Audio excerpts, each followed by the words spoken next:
आप लोगों में से कई सारे लोगों ने ये सवाल पूछा है कि सर 11 अगस्त 2023 के बाद जब बीएड को पीआरटी के लिए अयोग्य घोषित कर दिया गया है तो बीएड के लिए अब क्या स्कोप है, बीएड के अभ्यर्थियों के लिए गवर्नमेंट जॉब पाने के लिए क्या क्या अवसर हैं और क्या उनके बारे में एक डिटेल वीडियो आप बना सकते हैं ताकि हमें पता चल सके कि बीएड के लिए कौन कौन से वे पद होते हैं जहां पर सिर्फ बीएड वाले ही अपॉइंटमेंट किए जाते हैं, इसके अलावा किसी अन्य को नौकरी नहीं मिलती है। तो देखो फ्रेंड्स, एक नहीं कई सारे अवसर होते हैं जहां पर आप बीएड करने के बाद एक शानदार जॉब को प्राप्त कर सकते हैं। तो यहां पर मैं आपको बताऊंगा एक नहीं कई सारी पोस्ट के बारे में जो कि सिर्फ बीएड वालों के लिए ही होता है, भले ही आपने 1 साल का बीएड किया हो, 2 साल का बीएड किया हो या फिर आप 4 साल का बीएड करने वाले हों। यानी कि बीएड के लिए जो स्कोप है वो कम नहीं है, बस एक स्कोप इसका कम हो गया है कि अब फिलहाल तो प्राइमरी के लिए बीएड नहीं है, बाकी बहुत सारी पोस्ट हैं। तो कौन कौन सी पोस्ट हैं उसके बारे में आइए बात करते हैं। लेकिन फ्रेंड्स, उसके पहले अगर आप चैनल पर पहली बार हैं तो सब्सक्राइब कर लीजिएगा, बेल आइकन को प्रेस कर दीजिएगा और हमारा जो टेलीग्राम चैनल है स्टडी विद ज्ञान प्रकाश उसको ज्वाइन करना बिल्कुल भी मत भूलिएगा। सभी के लिंक वीडियो के डिस्क्रिप्शन में है। तो बीएड के बाद कौन कौन सी सरकारी जॉब्स आपकी लग सकती है, या फिर अगर आप सरकारी जॉब्स नहीं पाते हैं तो आप क्या कर सकते हैं ताकि आप भी और लोगों की तरह, जो कि बाकी के लोग हैं जिन्होंने अपने जीवन को बहुत ही शानदार बना लिया है सिर्फ बीएड के दम पर, तो वो कौन कौन से काम हैं जो कि आप कर सकते हैं, आइए चर्चा करते हैं। तो देखो फ्रेंड्स, सबसे पहले तो बात करेंगे कि जैसा कि आप जानते हैं कि जैसे ही आप बीएड करके निकलते हैं आप टीजीटी और पीजीटी दोनों के लिए एलिजिबल हो जाते हैं। जैसा कि आप सभी लोग जानते हैं कि यूपी में अगर आप टीजीटी पीजीटी में आवेदन करना चाहते हैं तो यूपी टीजीटी के बारे में बात करें तो यूपी टीजीटी में बीएड की डिमांड है, ठीक है। लेकिन यूपी पीजीटी में अगर आप यूपी पीजीटी में शामिल होना चाहते हैं, फ़िलहाल अभी जो है बीएड नहीं मांगा जाता। लेकिन अगर आप DSSB में जाएं, NVS नवोदय विद्यालय संगठन में जाएं, केंद्रीय विद्यालय संस्थानों में जाएं, या फिर कई सारे स्टेट्स हैं वहाँ पर पीजीटी में भी बीएड मांगा जाता है। तो बीएड के बगैर आप यूपी को छोड़कर लगभग अदर स्टेट या फिर DSSB में या फिर KVS में या फिर NVS में, या फिर एक अवसर और भी होता है आजकल बहुत ही शानदार है, EMRS में आप टीचर नहीं बन पाएंगे, आप पीजीटी टीचर नहीं बन पाएंगे। तो टीजीटी और पीजीटी के लिए आपके लिए अवसर खुल जाते हैं यूपी में, DSSB में, नवोदय विद्यालय में, केंद्रीय विद्यालयों में, बिहार में और भी बहुत सारे स्टेट जो कि हर स्टेट को अलाउ करते हैं, अदर स्टेट को अलाउ करते हैं, और साथ ही साथ EMRS में। तो ये वो सारी जगहें हैं, सारी पोस्ट हैं जहाँ पर आप बीएड के आधार पर अपने लिए एक शानदार अवसर देख सकते हैं, एक गवर्नमेंट जॉब आप प्राप्त कर सकते हैं। फ्रेंड्स, इसी के साथ आगे बढ़ते हैं, बात करेंगे नेक्स्ट अपॉर्चुनिटी के बारे में। तो ये होता है सीनियर लेक्चरर डाइट, एक बहुत ही शानदार पद। और इस पद के लिए परीक्षा का आयोजन कौन करता है तो उत्तर प्रदेश लोक सेवा आयोग के द्वारा सीनियर लेक्चरर डाइट के लिए जब यूपीपीसीएस का नोटिफिकेशन जारी होता है उसी में ये पद समाहित रहता है। तो चयन की जो पूरी प्रक्रिया है वो वही होती है जिसमें यूपीपीसीएस के लोगों का चयन किया जाता है। लेकिन फिलहाल फ्रेंड्स, अगर आप सीनियर लेक्चरर डाइट के तौर पर काम करना चाहते हैं तो यहाँ पर आपका कंपटीशन और लोगों से कम होता है। क्योंकि यहाँ पर जो एलिजिबिलिटी होती है उसमें मांगा जाता है पीजी के साथ बीएड। अगर आप पीजी हैं प्लस बीएड हैं, अगर आप परास्नातक हैं और आपने बीएड किया हुआ है, आपकी उम्र सीमा 21 से 40 साल है फॉर जनरल कैंडिडेट, या अगर आप रिजर्व कैटेगरी से आते हैं तो 21 से 45 साल तक आपको यहाँ पर अवसर मिलता है। सभी के लिए, SC के लिए, ST के लिए, OBC के लिए, लेकिन सिर्फ यूपी के जो अभ्यर्थी होते हैं उनके लिए 5 साल की छूट यहाँ पर दी जाती है। तो ये भी एक शानदार अवसर होता है सीनियर लेक्चरर डाइट के लिए। फ्रेंड्स, इसी के साथ बात करेंगे अगली अपॉर्चुनिटी के बारे में, तो बीएड असिस्टेंट प्रोफेसर के लिए। देखो फ्रेंड्स, UPHESC के द्वारा यानी कि उत्तर प्रदेश उच्च शिक्षण संस्थान के द्वारा जो असिस्टेंट प्रोफेसर का विज्ञापन संख्या 51 जारी किया गया था उसमें 2 प्रकार के पद रखे गए। पहला तो ये था कि बीएड में असिस्टेंट प्रोफेसर के लिए, दूसरा था एजुकेशन में असिस्टेंट प्रोफेसर के लिए।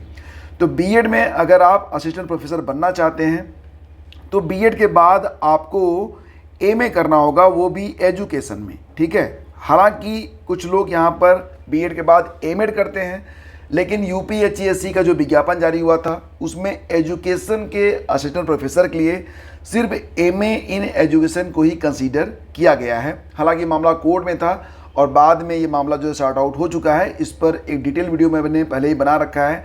लेकिन तब जो विज्ञापन जारी हुआ था उसमें यह माना गया था कि अगर आप बीएड में असिस्टेंट प्रोफेसर बनना चाहते हैं तो आप एमए होने चाहिए एजुकेशन में, मतलब आपने बीएड किया हो प्लस उसके बाद आप एमए किए हों एजुकेशन विषय के साथ, उसके बाद आपने नेट या पीएचडी की परीक्षा पास की हो तो आप बीएड में असिस्टेंट प्रोफेसर बन सकते हैं।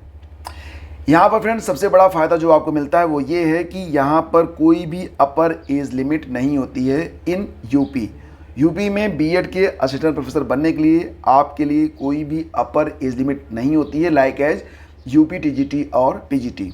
ठीक है फ्रेंड्स, इसी के साथ बात करेंगे एजुकेशन में भी आप असिस्टेंट प्रोफेसर बन सकते हैं। बहुत ही शानदार सैलरी होती है, बहुत ही शानदार लाइफ होती है। आप समझ पा रहे होंगे कि आप डिग्री कॉलेज में प्रवक्ता के तौर पर काम करेंगे तो क्या ही बात होती है, बहुत ही शानदार बात होती है। तो फ्रेंड्स जो विज्ञापन जारी हुआ था उसमें कहा गया था कि जो अभ्यर्थी बीएड हैं प्लस उन्होंने एमएड किया हुआ है प्लस नेट की परीक्षा जिन्होंने क्वालिफाई की हो या फिर उन्होंने पीएचडी किया हुआ हो नियमानुसार, तो वो एजुकेशन असिस्टेंट प्रोफेसर के लिए एलिजिबल हैं। यहाँ पर भी कोई अपर एज लिमिट नहीं थी इन यूपी। अदर स्टेट में हो सकता है कि अपर एज लिमिट लगाई गई हो, लेकिन यूपी में कोई भी अपर एज लिमिट नहीं है। 62 साल की उम्र तक अभ्यर्थी जो है ट्राई कर सकते हैं।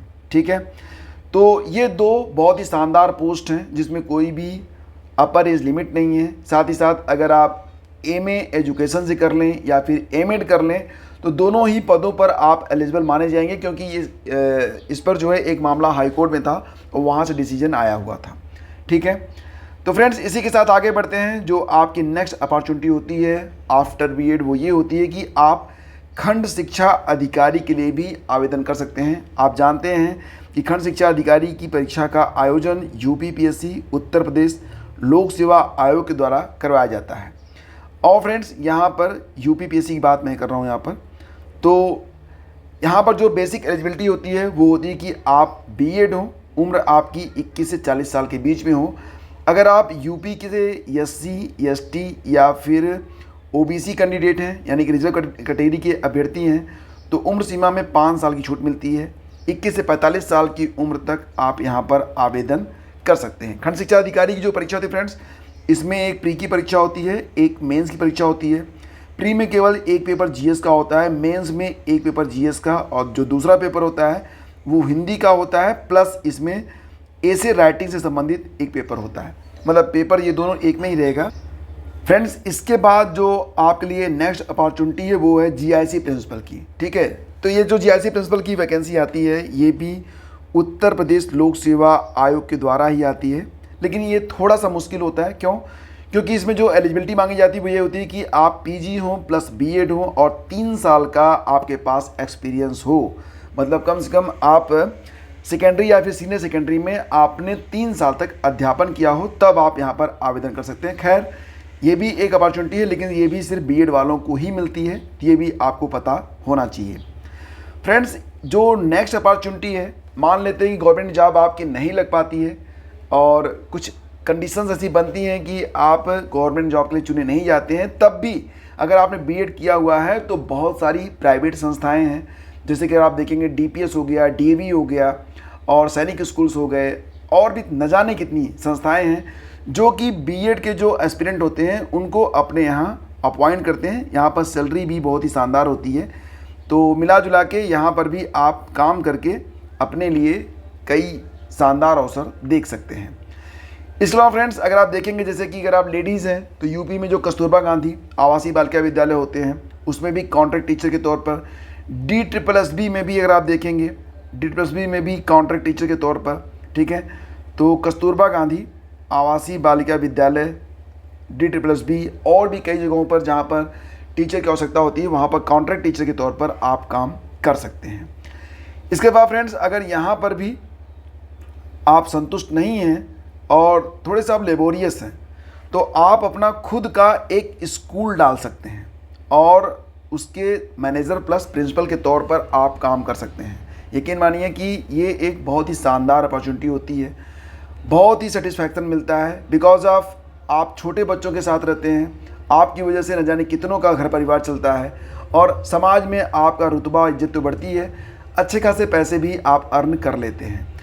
तो फ्रेंड्स, बहुत सारी अपॉर्चुनिटीज़ हैं आफ्टर बीएड। बस आपको थोड़ा सा कृत संकल्पित होना पड़ेगा कि हमें बीएड के बाद अपने लिए कौन सा अवसर खोजना है और सफलता प्राप्त करनी है।